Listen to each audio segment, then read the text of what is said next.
the subcellular fractionation. Okay, so in our previous lecture, we discussed about growing some cells in culture, maintaining them, putting them in favorable conditions, knowing what growth media they need. If there's any supplement like serum or antibiotics to be added, make sure that the plastics are used, the one that are really treated for mammalian cell culture, and make sure you reference all these components like the growth media lot number and reference number, the serum, the antibiotic, because from time to time these reference numbers changed, and from one company to another, this can affect your experimental setup, and this can also affect the reproducibility of your results. Even if you get some results few months ago, you might not be able to reproduce it. Now, say now we want to move a little bit forward. Now you're very good in doing the cultures and you are able to maintain them, but now we will start to perform some experiments. So the first thing we might discuss is that the cells or the tissues in the future. So now in this lecture, I will focus mainly on the cells, because if we make a very good background on the cells, when we discuss the tissues, it's going to be very easy, and it will be just one step in addition to what we do on cells. So in this lecture, I hope we will get through the methods that we use for the cellular disruption, and get to know how to perform the cellular fractionation mainly by centrifugation. And we will discuss a little bit about the buffers we use for the disruption process. We will go a little bit again for the principles of sedimentation. There's a lot of equations and physics behind that, which I'm not really keen to discuss in details. And then for the centrifugation processes, there is many types. And if you go to any lab, there are probably many types of centrifuges and rotors that you use. So you have to be aware which one you're going to use and how that affects your experiment. And finally, how can we make the centrifugation better by differential versus a gradient centrifugation? Okay, so the idea is, if we want to do the cell disruption, we would like to simply get rid of the membrane which preserves the cell, and get all these intracellular fluid, because within the intracellular fluid there is a lot of proteins, RNA, and in addition to the organelles. So the idea is, whenever we do an experiment, we have to know what exactly we want to get at the end of that experiment. Are we really collecting, let's say, the total proteins that are soluble? Or are we getting membrane proteins which are not soluble and that are residing in the membrane? Or are we extracting RNA? Are we extracting DNA? Are we collecting the ribosomes? Are we collecting the mitochondria? So each of these experiments has a different setup, and the steps will be different. Now, the majority of the steps that we are gonna describe here are applied through the protocols that you use, but some of them might need a drastic changes in order to fit to a particular experiment. So the idea is, when we will do this disruption process, it should be good enough to get rid of the membrane, but it should not be severe to break down the organelles. That's if the ultimate goal is to collect the organs. So in terms of the processes that we use, there are two types of disruption. It could be mechanical disruption, and it could be a non-mechanical disruption. Now, for the mechanical disruption, if you go to any of the labs around the world, you will see a lot of these equipments that I'm showing you here, or apparatus. The mortar and pestle is probably the oldest to use. So this is like a thick glass tube where it has this pestle here.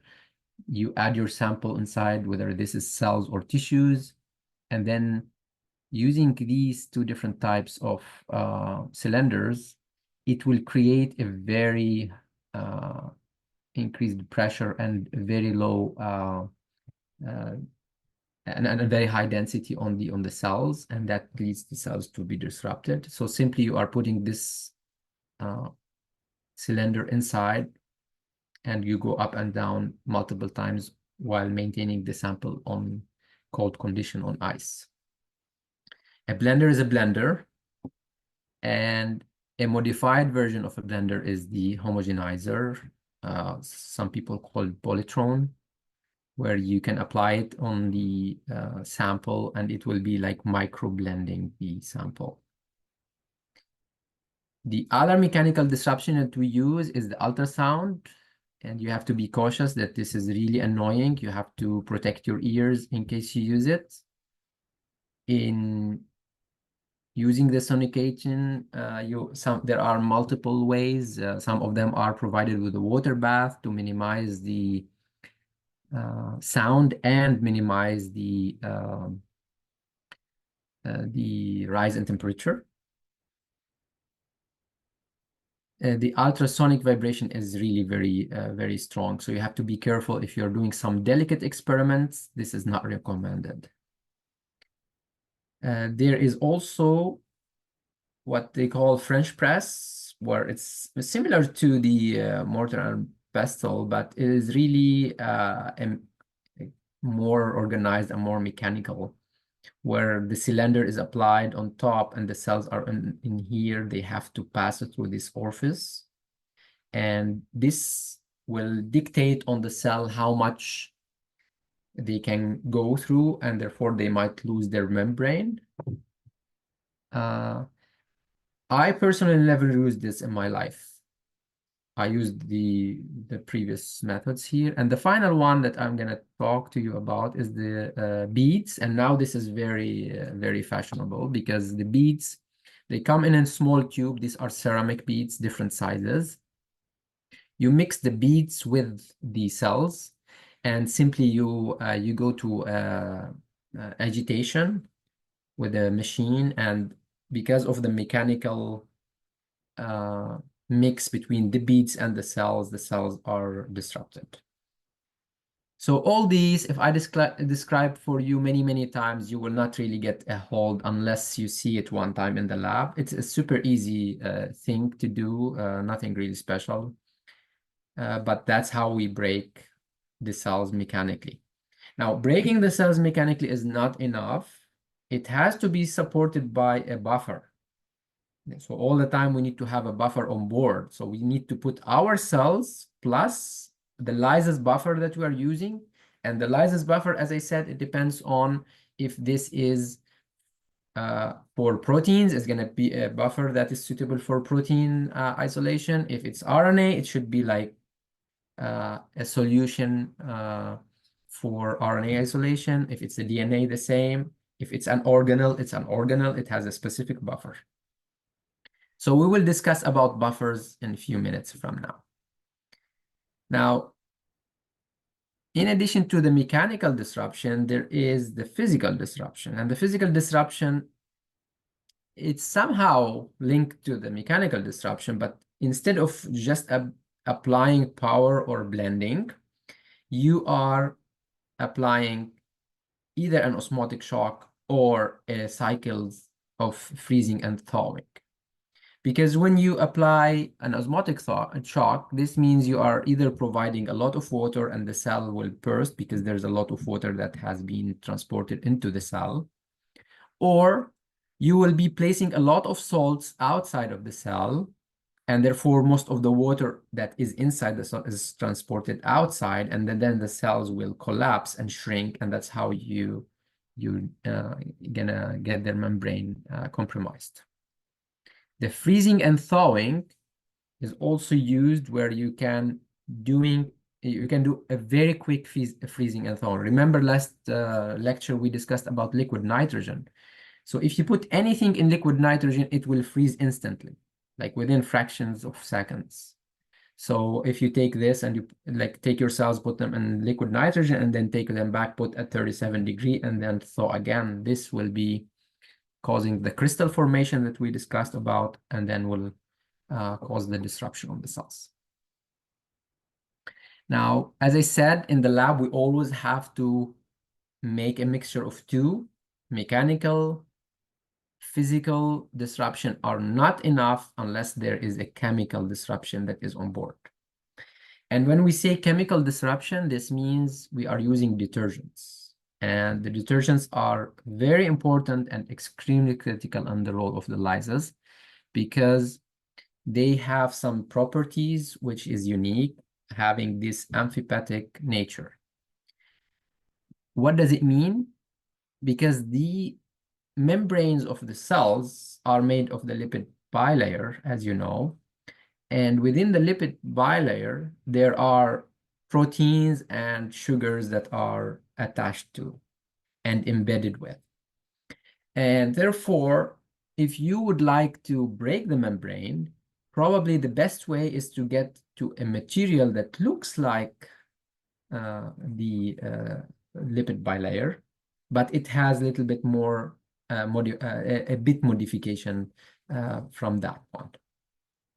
So the detergents, they have a polar head and they have a hydrophobic carbon tail, which is very similar to what you see in the plasma membrane. So you see that this is the polar head of the lipids, and this is the hydrophobic carbon, which is hiding from anything hydrophilic.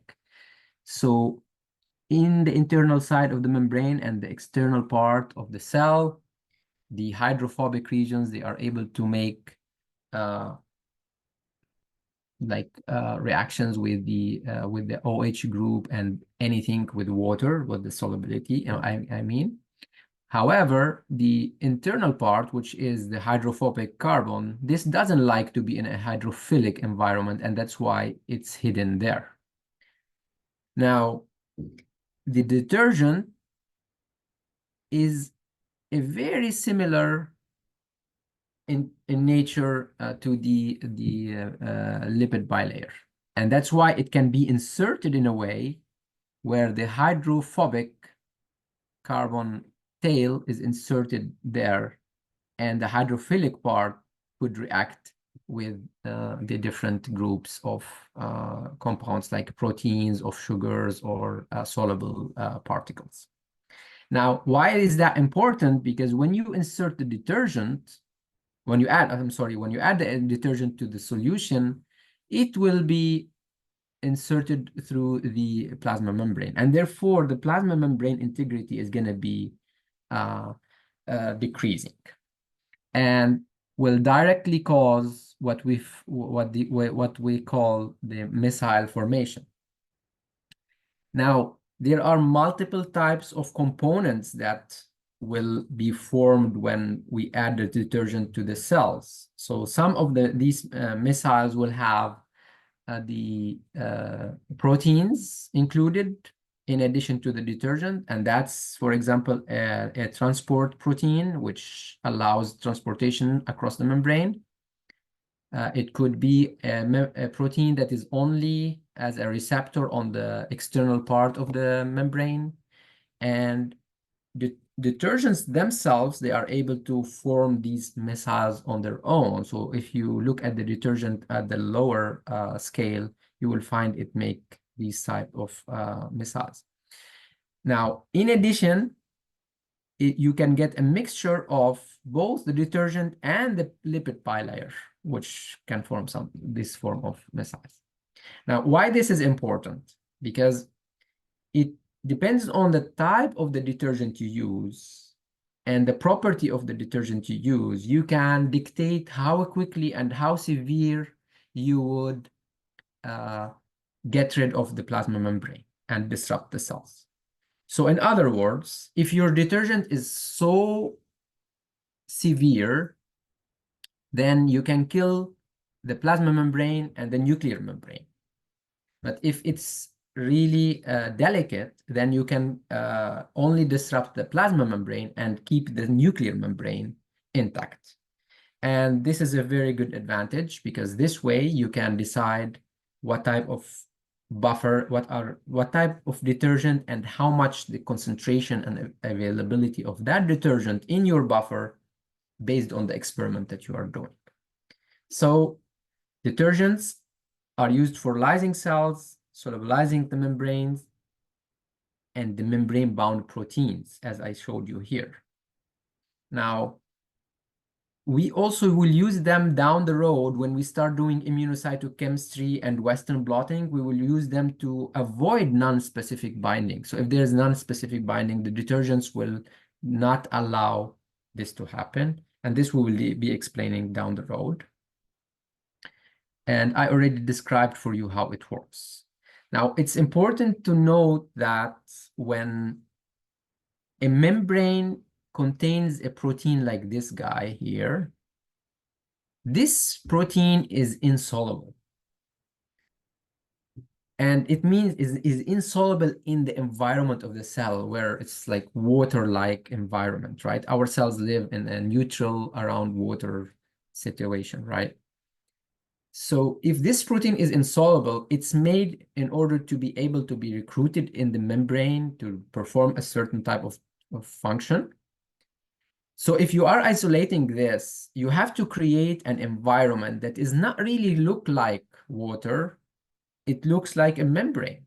And that's why the detergents that you are using to release those proteins from the lipid bilayer, we have to use the appropriate detergent that will eventually solubilize that protein. So in principle, when you add the detergent, that protein can become soluble. It was not soluble with water, but now with the detergent, it can be soluble. And of course, you have to think always about the downstream of your application. Do you want to keep the proteins intact? Do you want to keep them in their non-denaturing stage, like in the folded state? So all these questions, it depends on from one experiment to another, they change. So if we look at Thermo Fisher, and you can see I'm just giving you a lot of practical examples from the websites of the biggest companies that provide these detergents and such. You will see that they categorize the detergent according to their charge and their properties. So the SDS, this is the compound. We will talk a lot about the SDS, the sodium dodecyl sulfate, because it's used also for the Western blotting, where we separate proteins based on their molecular weight. As the name say, the charge is an anionic, so it's a negatively charged molecule, and therefore it will add a negative charge to your proteins. Then you have components that are non-ionic, and therefore these are the best to use when you want to isolate proteins and maintain their components in non-denaturing condition. The Triton X, this is something you will hear a lot if you go to any lab, NP40 as well, and Twin 20. So these are three major detergents that we use in the lab when we perform preparation of buffers. Also, there's the CHAPS, which is a Zwitter ionic, so it's not negative and not positive. And that's very useful to perform mass spectrometry and isolation of proteins to check their binding partners. And one last that you will hear a lot about, which is sodium deoxycholate.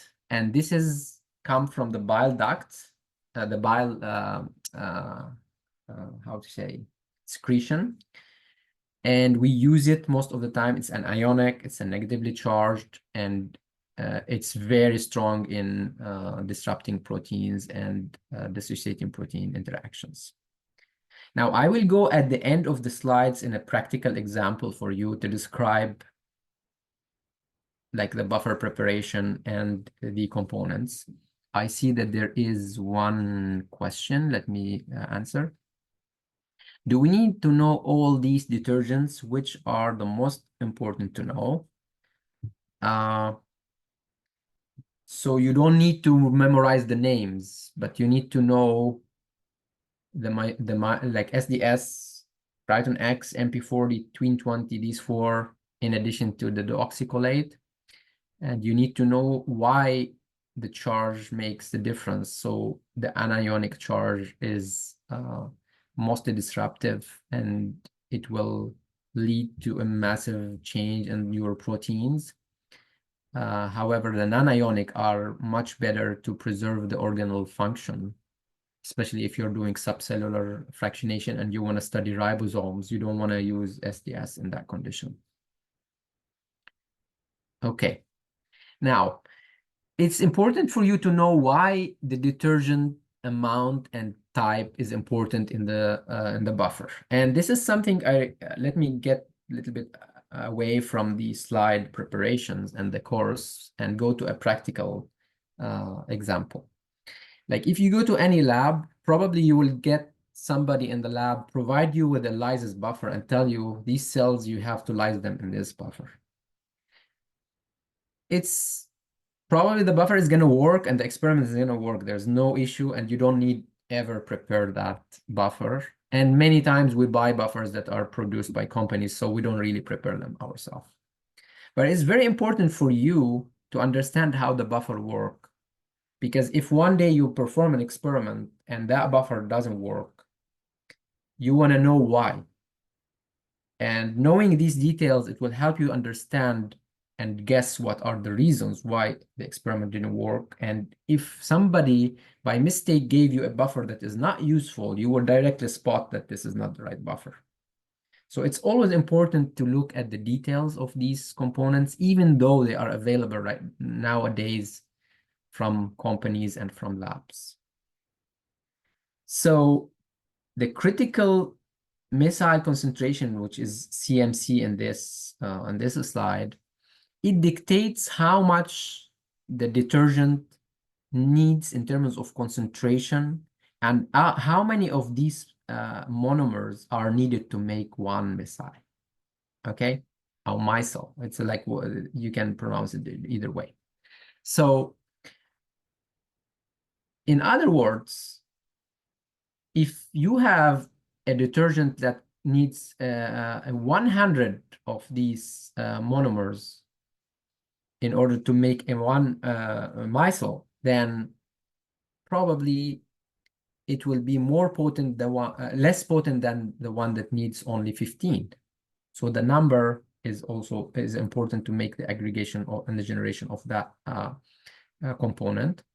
The other thing is that the availability per volume. So how much do you need in order to be able to create this micelle, right?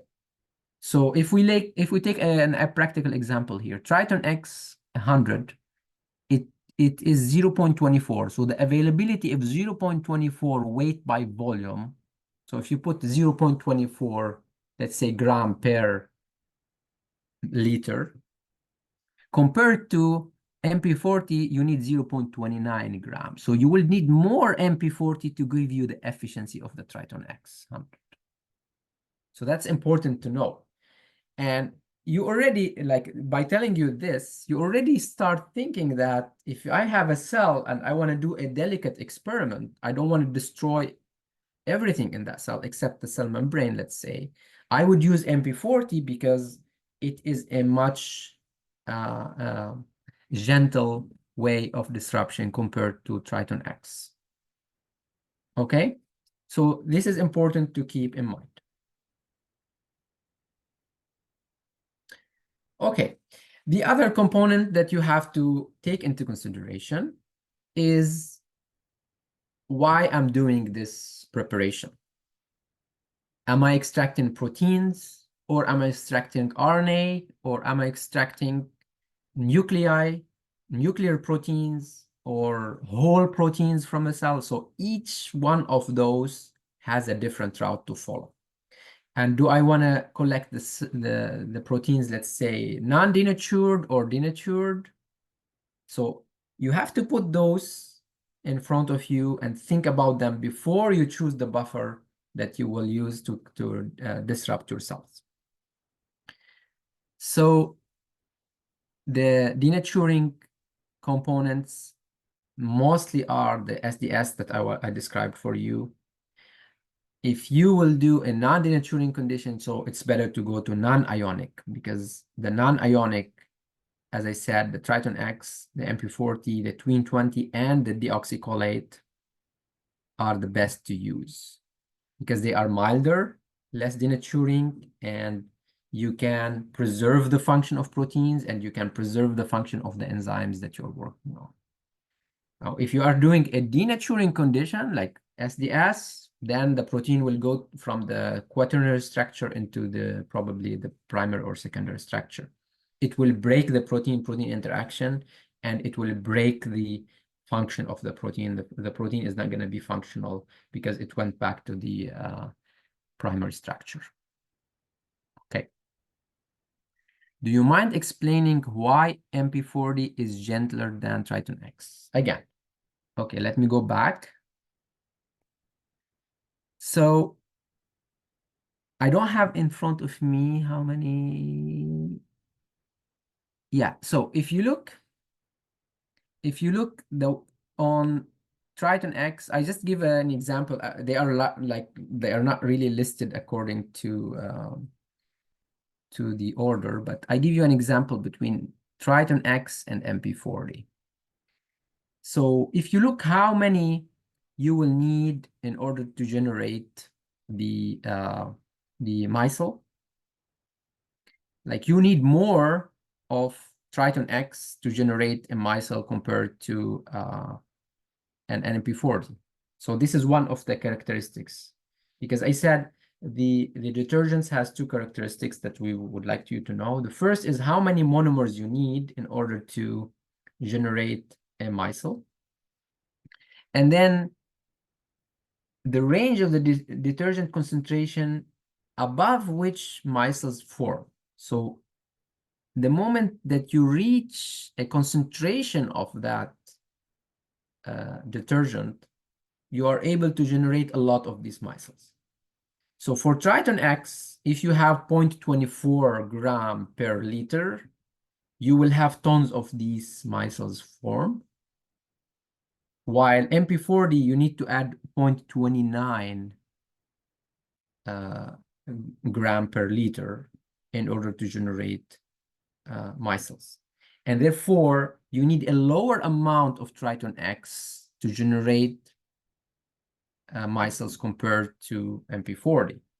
And therefore, if you use the same amount of, let's say you used 100 gram, I'm just throwing an example, 1 gram and 1 gram of Triton X and MP40, eventually Triton X is much, much stronger, because in 1 gram, you will generate a lot of micelles with Triton X compared to the number of micelles you generate with MP40.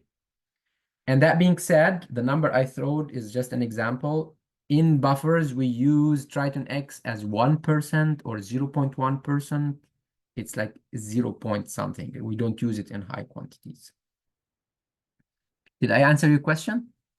Yes, and just to clarify, so in these micelles, there would be things obviously dissolved in the micelles, right? Because I know in the themselves, after adding to the cells, yes, you will get this situation. You will have, that's how they start when they are alone, and that's how they get in when you add them to the cell membrane and to other organs. I didn't have all the situations here, but for example, there will be the endoplasmic reticulum. It will be broken into smaller pieces, and most of that is like forming micelles like this.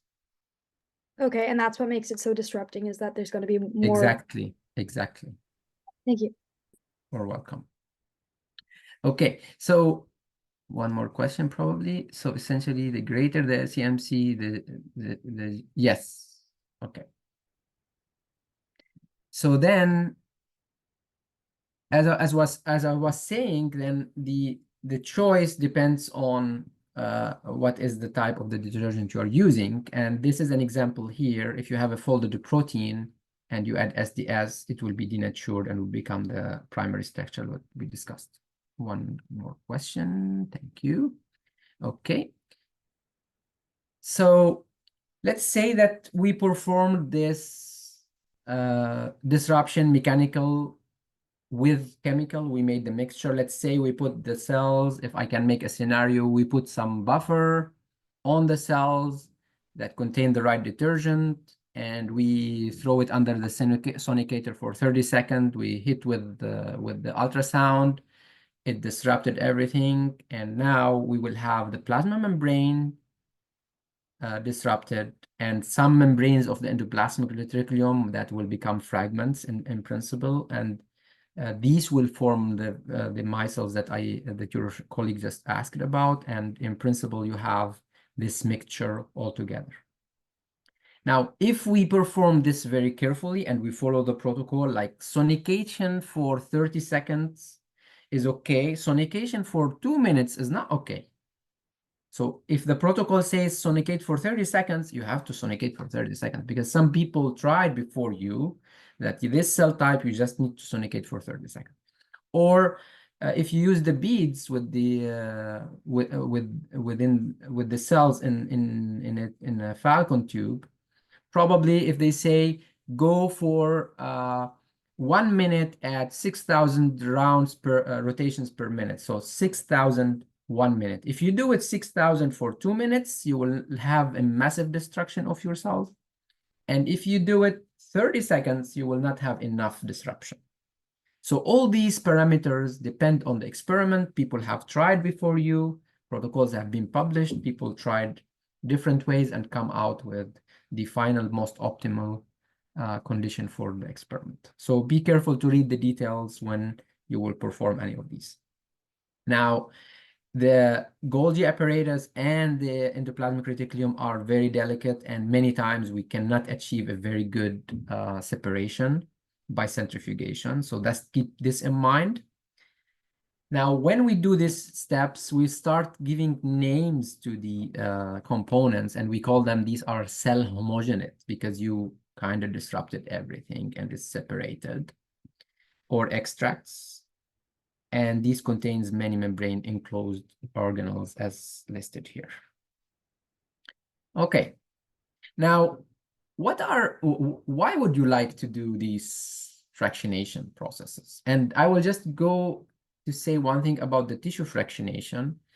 It's mostly similar to what we do on cells, but because the tissues contain multiple type of cells and it has a cellular component, which are the cells, in fact, the many types of cells, and the non-cellular component, which is the extracellular matrices where the cells are embedded, it's always important to note that the first step in a tissue fractionation would be the separation of cellular from non-cellular components, and that needs a digestion process. And this we will describe in one of the next lectures. So then we end up having the organelles and the macromolecules separated, or make, for this moment, we have them as homogenate in the same tube, but in principle, they are dissociated from the cell membrane. They are not really contained in one membrane. So this process of tissue fractionation, disruption and fractionation, it can help us to study multiple things.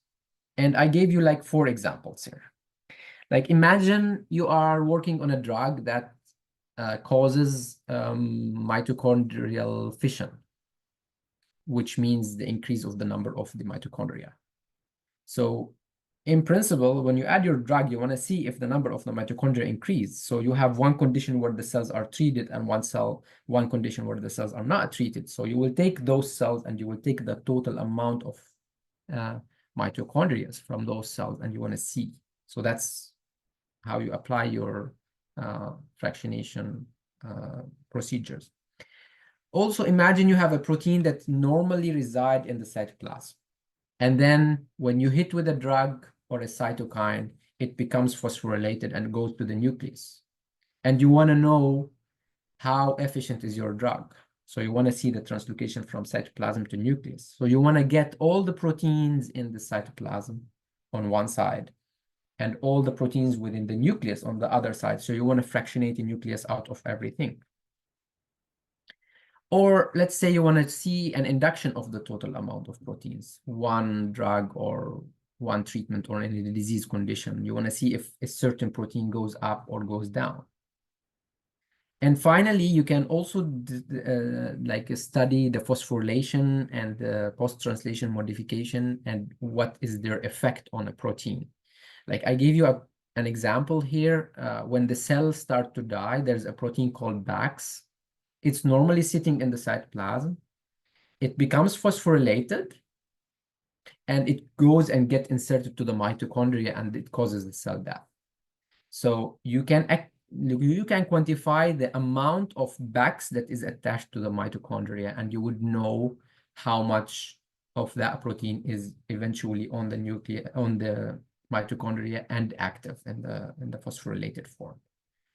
So this is a very, very powerful technique, although it's very simple, but it's a very, very powerful technique that you might use in the lab. Now, any questions?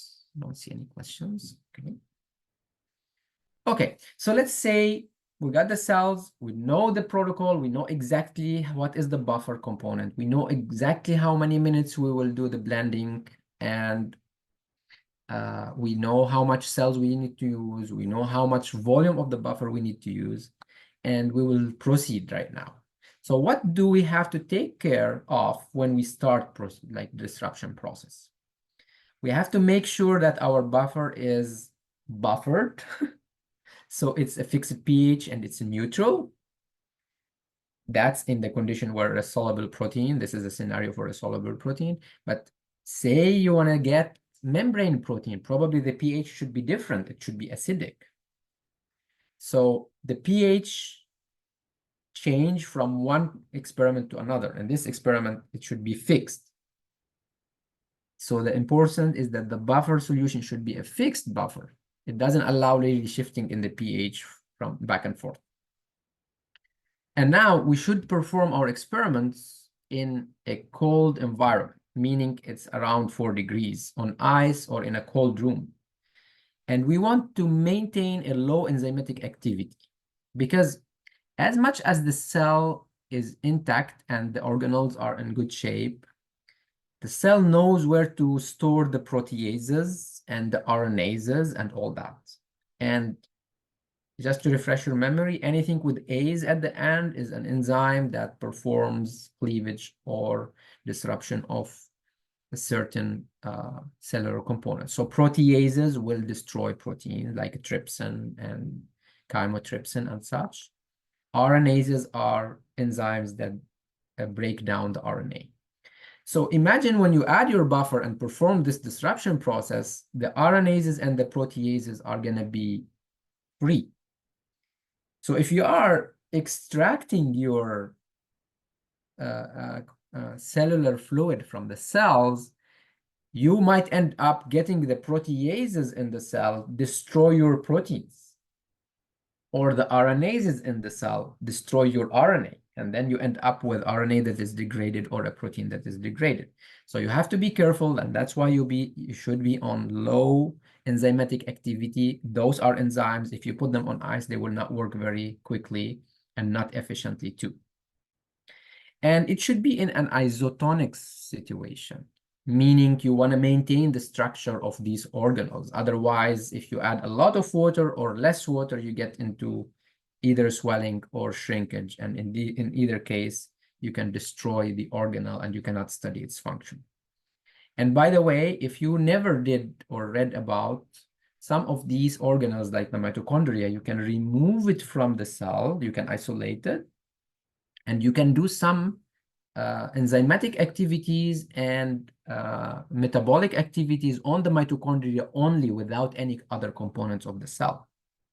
You can add calcium and you see how much it can retain of calcium, and you can see how the pore opens and how the ATP production is changed. So that's a lot of experiments you can do on those organelles.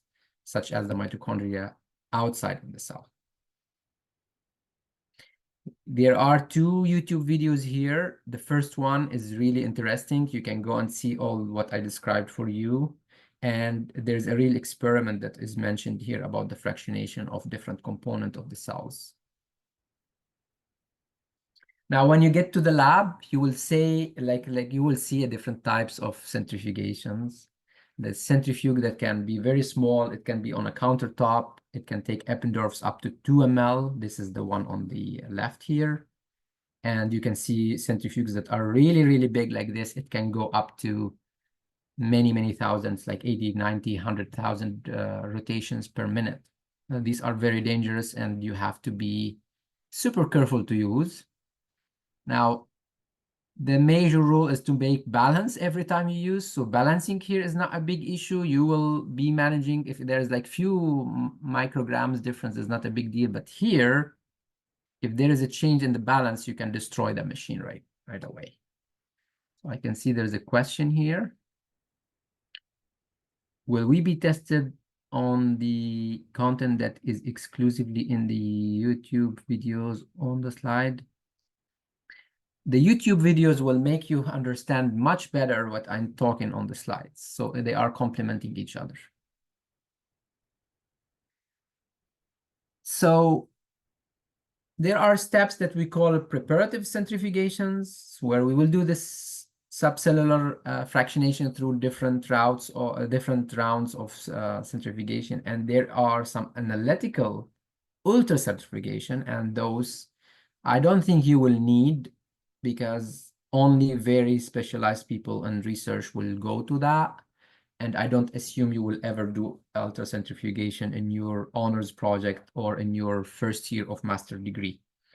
And in any case, whenever you get to any lab, you will have to be trained on using those big centrifuges. So you will have at least 2-3 hours of training to get how you turn on, how you turn off, a safety reason to stop the centrifuge and all these. So I wouldn't really add those into consideration right now. Now, it's important for you to keep a very good thought about the rotation that we use in the centrifuge and how we can transform that into the RCF, which is the centrifugal field generation. And the first advice I would tell you is use RCF always, don't use RPM. And by the end of this slide, you will understand why I'm saying. Now, if you go to a centrifuge like this, there's a button probably you can press. It tells you RPM. This is rotations per minute. And if you press this button again, it will say RCF, which is the rotation of the centrifugal field that is generated.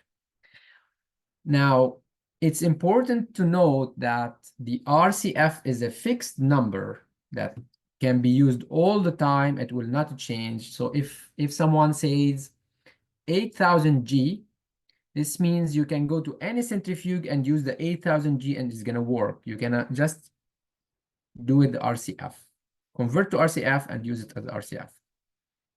Because if I go back to this, the diameter of this centrifuge is around like 20 centimeter, and the diameter of this rotor here is going to be around 50 or 60 centimeter.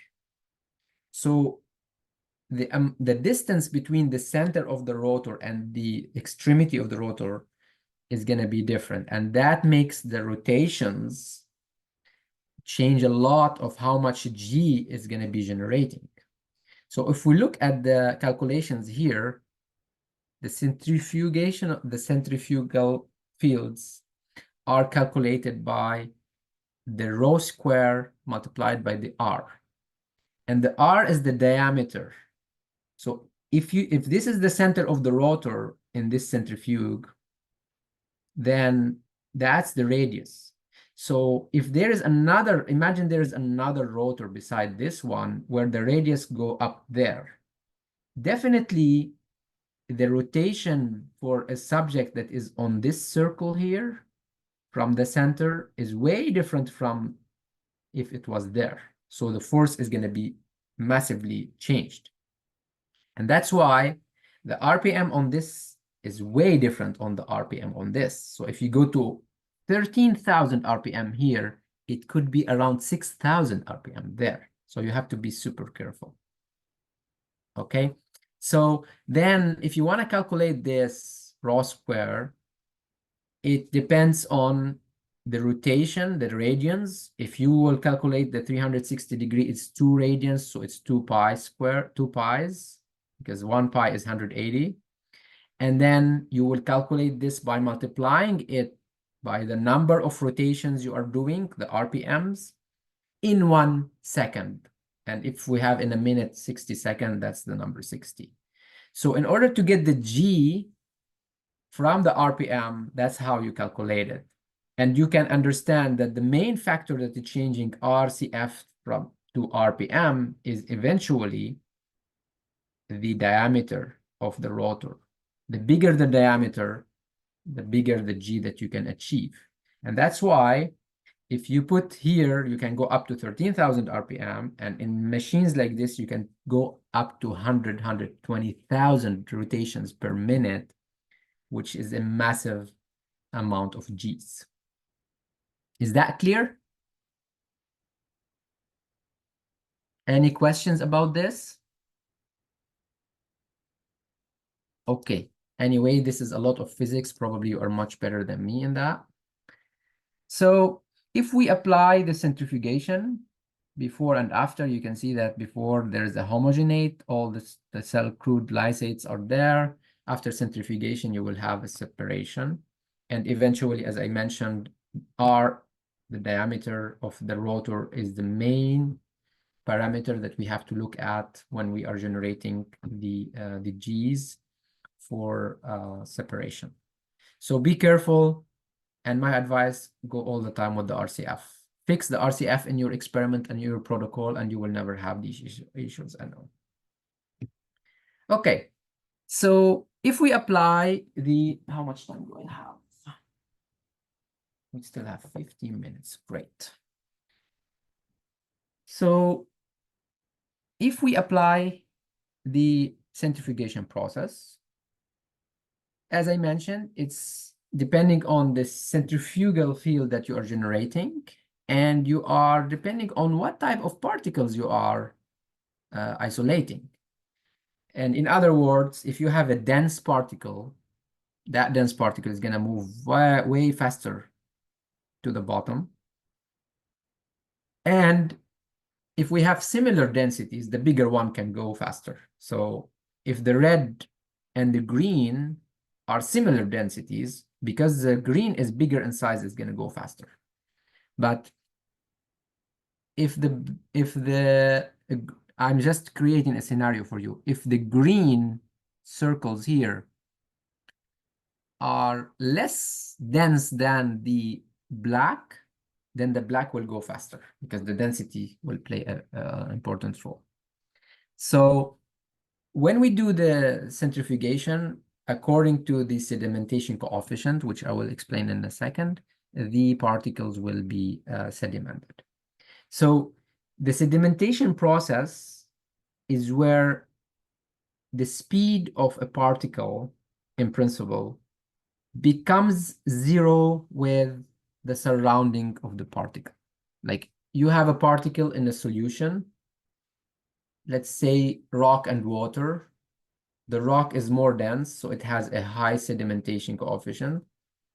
The rock is gonna sink to a level where its density is similar to the density of the water, and then that will be, in principle, the bottom of the sea or the bottom of the lake. But if that rock has another component with it, which is less dense, it will simply sink, but it will not go all the way down. So that's exactly the process of sedimentation. So the speed of sedimentation becomes zero when the density of the particle with the surrounding become equal. And if you look at this image here, B, this means the sedimentation of those particles here, the low density ones, they were up. We pushed them by centrifugational forces till this point, so they become equal in sedimentation with the surrounding. So they cannot go anymore. So that's the bottom for these particles. And that's the bottom for these high density particles. And that's the bottom for these small circles down here. Now, this is very important because this allows us to take a component, whatever it is, and put it in a solution and calculate that sedimentation coefficient, and we will know how what is the sedimentation coefficient of that molecule. Now, why this is important? Because this is for you. I'm not going to ask you about it. This is just for your own knowledge. The sedimentation coefficient is very important to know because it will tell us what type of centrifugation we need to do in order to isolate certain molecules, right? So if I'm trying to isolate nuclei or chloroplasts or mitochondria, it will be very easy for me to do that because these are big particles and the sedimentation coefficient of these is very high. Now, if the sedimentation coefficient is very high, the sedimentation is going to be very easy. However, if you are trying to take RNA or DNA or protein, they have a very low sedimentation coefficient, and therefore you need to centrifuge much, much higher forces in order to get these down. Okay? Any questions? I still have a couple of slides. And if you have any questions before I move on, please unmute yourself. Otherwise, okay. So we took the right cells, we used the buffer, we mechanically, chemically mixture in a mixture of two things. We homogenized, get the cells homogenized, and now we have the component of the homogenates here. And now I will do the like the different rounds of centrifugation that is presented here. First round, second round, third round, fourth round, fifth round. And this will allow me each time to get a pellet, which is component of something. Here you see the nuclei and the cytoskeleton, and a supernatant, which contain the rest of the component of the cell. I will take this supernatant back and put them in a new tube, repeat the process, and then I will get the mitochondria, lysosomes, peroxisomes pelleted, and then I have another supernatant. I'll take this one into another tube and again do the centrifugation on a different probably speed, and I will get the microsomes and the smaller vesicles. And then at the end, I will get the macromolecules, the viruses, the proteins, and all this. So this is a multiple step. In the videos that I put for you on the YouTube, they explain this particular slide. Okay. Okay, let's now go for a very quick practical example. Let's say we are using RIPA buffer. Let's say somebody gave you a RIPA buffer and say, here you go. I want you to lyse the cells and extract the proteins with RIPA buffer, soluble proteins. So if you go to Thermo Fisher, which produces and sells this, or if you prepare it in the lab, and that's the components here, if you need to prepare 250 ml of RIPA buffer, you need to add 25 millimolar tris at a pH of 7.6, 150 ml of NaCl, 1% MP40, 1% sodium deoxycholate, and 0.1% SDS. Based on what I explained for you from detergents and components of the buffer, it should be very logical for you why the RIPA buffer contains this. So if I look back, we need a tris, which just HCl, which will fix the buffer at 7.6 pH. We will need NaCl 150 millimolar, which is an isotonic environment, is going to make a lot of salt, hypertonic, sorry, a lot of salts outside of the cell, so the membrane ruptures. But you can go up to 450 of NaCl, and that will be a massive rupture. This is a delicate one. And we are using 1% of MP40, so this is, again, a gentle type of buffer, 1% deoxycholate, and 0.1% SDS. So it's very little amount of the SDS, the anionic ones. So you can tell that this buffer can be used according to what is written here. Enables the extraction of the cytoplasmic protein, nuclear protein, compatible with many applications, reporter assays, protein assays, immunoassays, and purification assays. Also, you have to take care of the proteases and the phosphatases, the enzymes that will be free. So they tell you, the buffer do not contain protease and phosphatase. If desired, add protease inhibitors and phosphatase inhibitors. So you have to add them fresh because those protease and phosphatase inhibitors, they don't have a long half-life.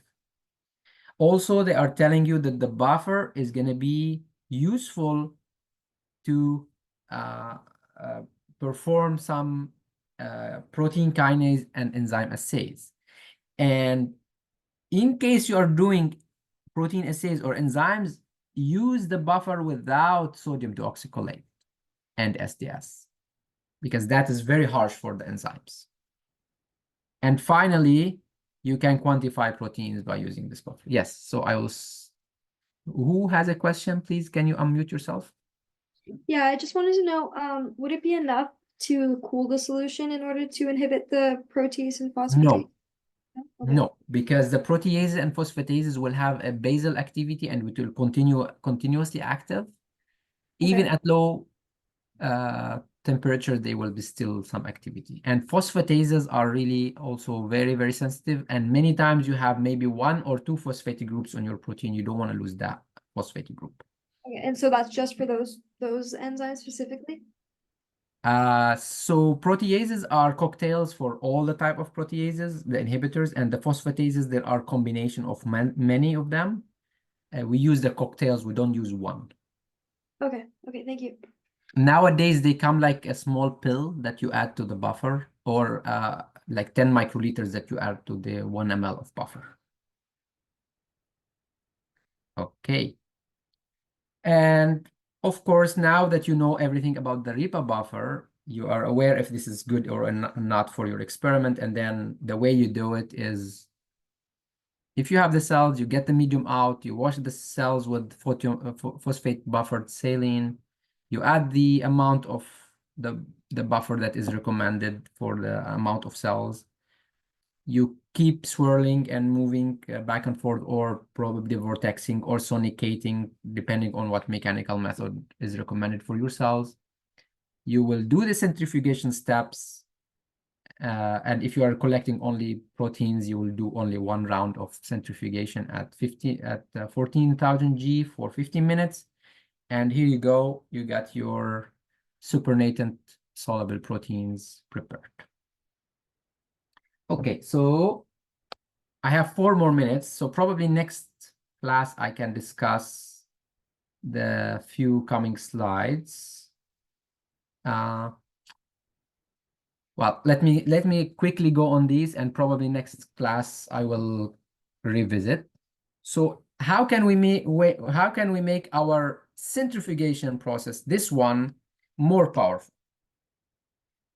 In order to get this centrifugation more powerful, we have to add another component, which is the density gradient. In other words, I will go directly to that slide, which is here. We will take sucrose and we will prepare different solutions: 50% sucrose, 40%, 30%, 20%, and 10%. These are prepared in separate tubes, and then we put the 50% on top of it. We will put like 10 ml. Let's say this is a 100 ml tube. We're going to put 10 ml of 50% sucrose, 10 ml of 40, 10 ml of 30, 10 ml of 20, and 10 ml of 10%. There will be no possibility for any of these to go down because the concentration of the sucrose, it dictates if they can mix or not. And therefore, you make a gradient of the sucrose solution here. Now, if you add the component of your cells into this and do the centrifugation, you will have a much, much better separation, so that the components in the circle format will be way different from this star or this rainbow shape format. And therefore, you can separate ribosomes, the 50S compared to the 30S, or the DNA with the different nitrogenous bases, or even intact DNA compared to fragmented DNA. So we have to get this solution prepared. There's a lot of these solutions. Some of them are Ficol, Percol, and the Ficol is very interesting because that's the one we use to separate the white blood cells based on their density. And there's a video for you, I think, in this slide, which shows you how, no, I think it's here, that's here, that shows you how you separate their white blood cells based on their density.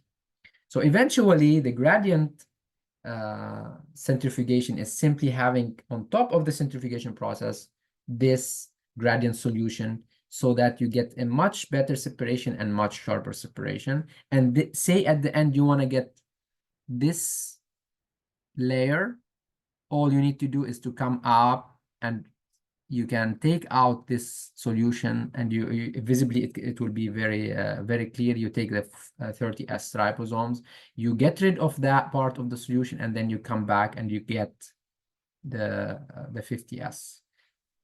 And this way you will have a much cleaner separations. Now, that being said, the separations are not always super clean, and that's an example for you here. The protein COX-3 is a mitochondrial protein. It should not be in the cytoplasm. It should not be in the nucleus. And it should not be in the total lysates. So if I do the separations of the cell into mitochondria, total lysate, or nuclear, most of the protein should come in the mitochondria. But as you can see, we can still detect some in the fraction of the nucleus or in the total lysates. It's not because it's there, it's because the process we are doing, the way we are fractionating, is not 100% accurate. And there's no way that it will be 100% accurate, okay? Unless we use antibodies. And that's something will come in the future. So bear in mind that the fractionation process is an enrichment and it's not 100% pure. And that's why we need to use markers every time we do separations. So a marker that say this is a nuclei, a marker that say this is a cytoplasm or endoplasmic reticulum, to make sure that the enriched component contain the organelle we are discussing. Okay, I'll stop here. Will it be tested on the organelle marker displayed on organelle markers displayed on the slide? Probably yes. I'm not going to say that you have to memorize all of them, but probably you will be asked in some sort of or another about the markers that you see here. Any questions?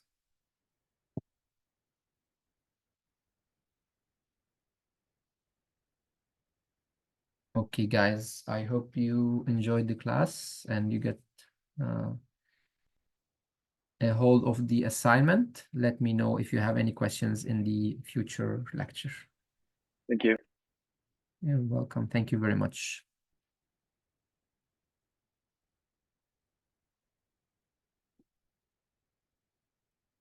Have a nice day. Thank you very much. Have a good day.